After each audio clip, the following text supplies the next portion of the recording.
Je m'appelle Ori Roland Aimé. Okay. Voilà, je suis juriste de formation, logé au CADA 91. J'ai obtenu le statut de réfugié il y a de cela 4 mois. 4 mois. 4 mois, oui. Félicitations. Merci. Alors, tu nous parles un peu de cette défilé de mode qui vient de se passer. Comment ça a été pour toi? Comment tu as participé? Déjà, le concept du défilé, c'est très touchant parce qu'effectivement, c'est une récupération de vêtements que les gens ont jetés. Et Ami Hashmi, qui est le créateur, il a récupéré ces vêtements-là, il en a fait quelque chose de visible.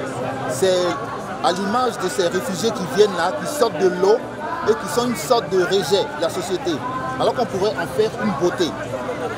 Donc c'est ça, on pourrait en faire une beauté. Aujourd'hui, ça illustre bien le fait que de l'image des réfugiés qui est rejetée, qui est persona non grata dans la société, on peut sortir grand et on peut apporter quelque chose à cette France qui nous a accueillis de grands bras ouverts, je peux dire. Voilà. Justement, cette journée mondiale des réfugiés, pourquoi c'est important? Voilà, parce que c'est un thème de communication. Vous savez, les préjugés courent les rues et ils vont plus vite que la vérité. Aujourd'hui, quand on parle des réfugiés, il y a beaucoup qui ne savent pas c'est quoi un réfugié, et les rumeurs disent qu'effectivement ils sont néfastes pour la société. Donc le fait de créer un point clé où on pourrait venir rencontrer ces réfugiés-là, leur parler, s'approcher d'eux, connaître leur histoire, leur parcours, ça peut briser les tabous, ça peut briser les peurs et savoir que ce sont des êtres humains qui ne cherchent rien d'autre qu'un toit et de quoi pouvoir trouver la paix. C'est quoi le tabou de réfugiés en France, justement, en ce moment? En ce moment, le tabou des réfugiés, il faut dire que déjà qu'ils sont à la porte de la chapelle, ils sont sans abri. On dit que ce sont des envahisseurs. Le terme envahisseur est revenu plusieurs fois. Ils sont venus pour envahir. Et quand on regarde un peu la communication politique qui est faite là-dessus, on se dit qu'il y en a beaucoup plus de réfugiés que de Français. Et que la ville de Paris et les alentours seraient envahis au point qu'il n'y aurait pas d'espace. Alors que ce n'est pas vrai. Voilà, c'est pas vrai. Il faut dire qu'ils sont dans des endroits qui sont des points chauds, comme des ronds-points. Voilà pourquoi la plupart des gens qui passent par là les voient. Mais c'est seulement là qu'ils sont. Ils ne sont nulle part ailleurs. Quand on va en Île-de-France, ils sont hébergés. Seulement qu'à Paris, certainement, c'était un moyen de communication de ces réfugiés-là. Lorsqu'ils se trouvaient à Calais, Calais était au nord, personne n'avait le temps d'aller les voir. Ils étaient obligés d'aller vers l'Angleterre, vers Londres, croyant que là-bas ils trouveraient bonne main, solidarité, voilà. Mais comme il n'y a pas eu de suite, les maisons étaient brûlées. Du coup, ils ont été obligés de se rabattre sur Paris. Voilà, donc il faut dire que c'est pas néfaste, c'est utile et nécessaire. Voilà. Et justement, pour toi, d'être réfugié en France, c'est comment et quel futur, justement, tu vois pour toi et pour ta famille? Déjà, je suis dans la joie d'être enfin arrivé à ma terre de prédilection. Parce que la France, c'est ma terre de prédilection. Depuis que je suis petit, je ne fais qu'étudier la France. J'ai appris la France dès la maternelle, jusqu'au primaire, jusqu'à l'université.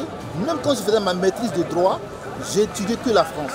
À aucun moment on ne m'a parlé des rois de chez moi, des traditions de chez moi. C'est que la constitution française, la politique française, c'est les noms de Descartes. Je connais les philosophes français, je connais les romans français.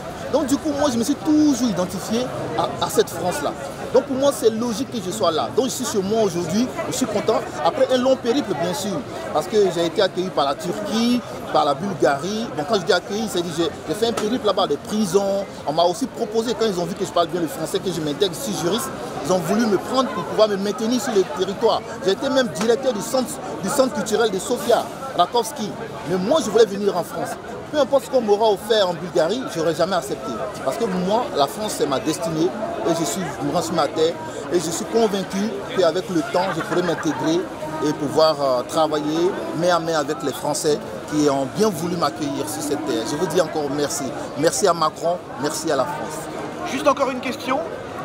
Quelle politique internationale doit être faite pour éviter que des réfugiés, des gens, soient obligés de venir en Europe, vivre dans des conditions terribles, misérables? Que doit-il se passer pour vous sur le plan international? Alors, déjà sur le plan international, il faut dire que c'est un problème d'autonomie. On définit une structure qui s'appelle l'ONU, qui décide de la liberté et de l'épanouissement de d'autres peuples, sans pour autant connaître les réalités de ces peuples-là. Je prends le cas de la Côte d'Ivoire. La Côte d'Ivoire, c'est aujourd'hui 40 millions d'habitants, avec 20 millions de nationalistes et d'autres immigrés. La politique interne de la Côte d'Ivoire est décidée par la France. Ce n'est pas mauvais, parce que nul ne peut vivre en autarcie. Mais cela n'est pas fait de façon équitable.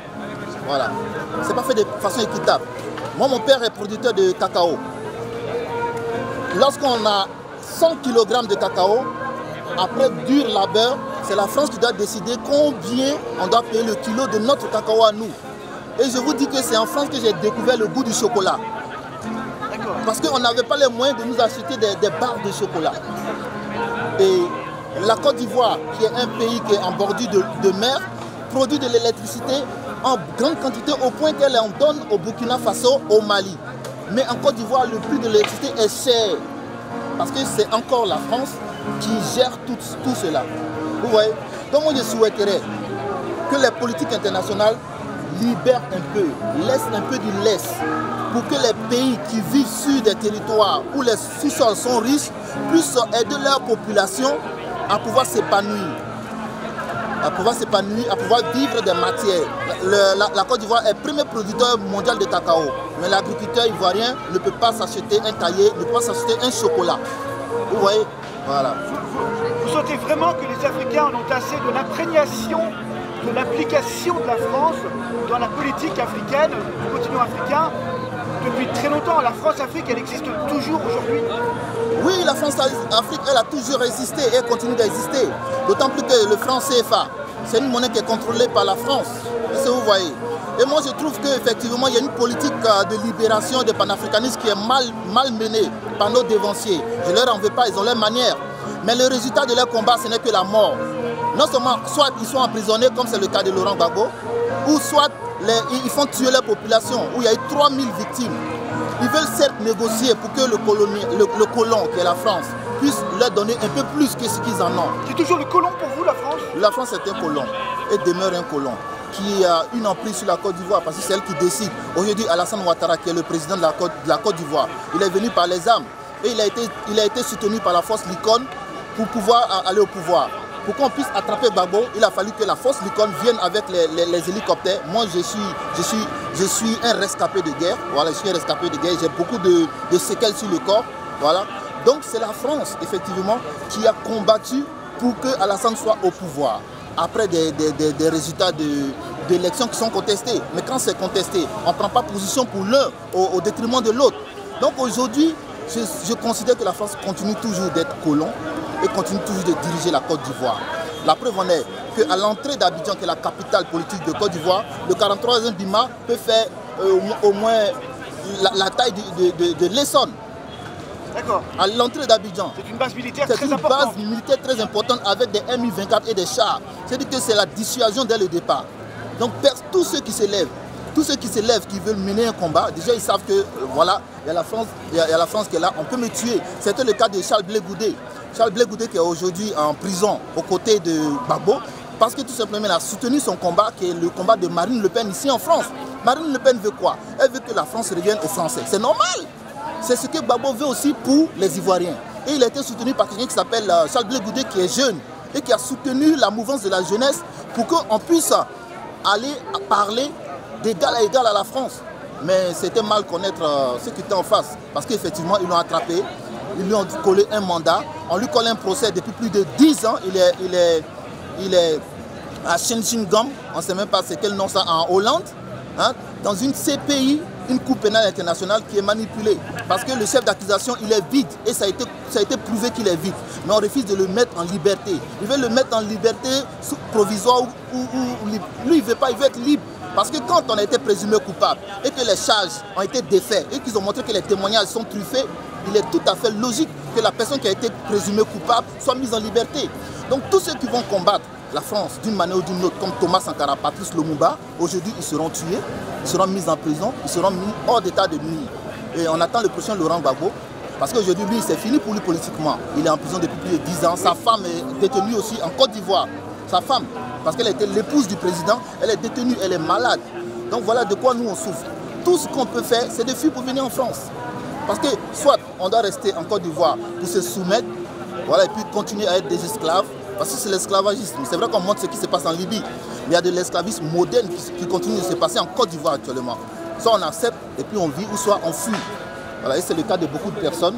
Voilà. Donc je vous dis merci. On espère que la France va entendre d'une voix pour la libération de quelqu'un qui s'appelle Laurent Gbagbo, qui n'a pas pris un pistolet. Il a tout simplement dit, est-ce qu'on peut négocier d'égal à égal, s'il vous plaît, la France? Houphouët-Boigny vous a donné des parts. Moi je souhaiterais que ces parts soient mises sur la table pour une renégociation. Il est parti à la démocratie. Il a organisé malgré tout des élections. Ils ont triché les élections. Moi-même, j'ai porté plainte personnellement contre Youssouf Bakayoko et Begré Mabé parce qu'ils ont fait des intrusions sur la liste électorale. Il y a des Burkinabés qui ont voté. Alors, parce qu'Alassane Ouattara, il est d'origine burkinabé. Il est né au Burkina Faso. Il a fait ses études aux États-Unis. Il a sa carte d'identité burkinabé. Donc c'est quelqu'un qui n'a pas le droit, selon la constitution ivoirienne, d'être candidat. Donc il est venu par les armes. Un tel homme, est-ce qu'on peut le soutenir? Imaginez qu'un Espagnol vienne en France qui dit je vais être candidat. Mais pourquoi le soutenir? Il n'a pas le droit. Donc la citoyenneté n'est pas d'origine africaine, elle est seulement d'origine occidentale.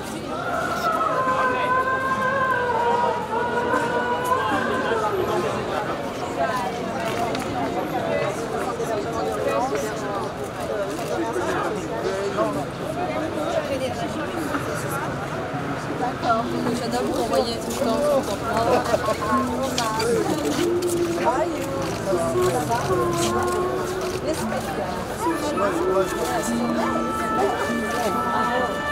Oh, pardon. Ouais, ça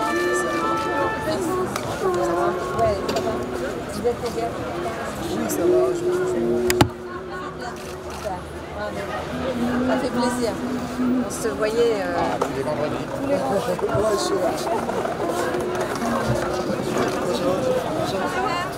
Voilà, ça c'est l'infirmière du salut social. Infirmière. Ça va, qui était sur le centre de la Chapelle. Et son campement. Ça va? De rien. Bonjour Madame Hidalgo. Très belle association de femmes, dont Sophia Aram et la DSF qui va ouvrir parce que avec des lits.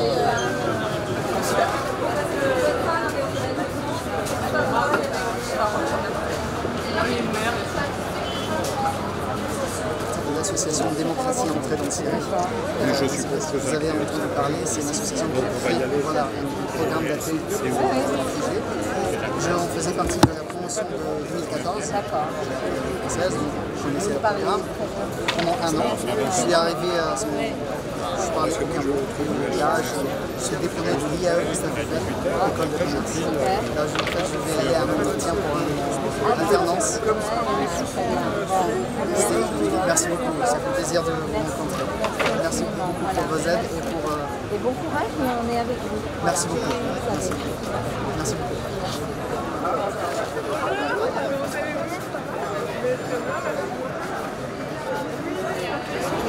Encore pour ta résine qui est là.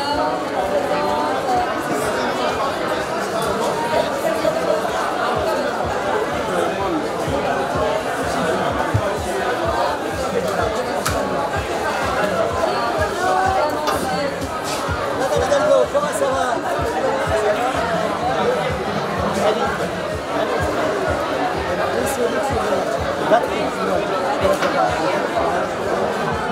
Bon, très bien, merci d'être là.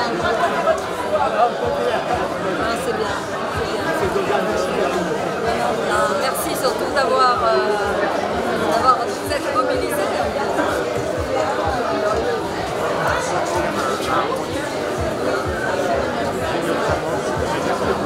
Voilà, alors.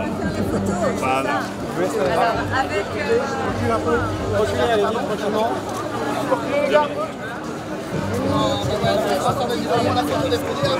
Encore un tout petit poil. Excusez-moi.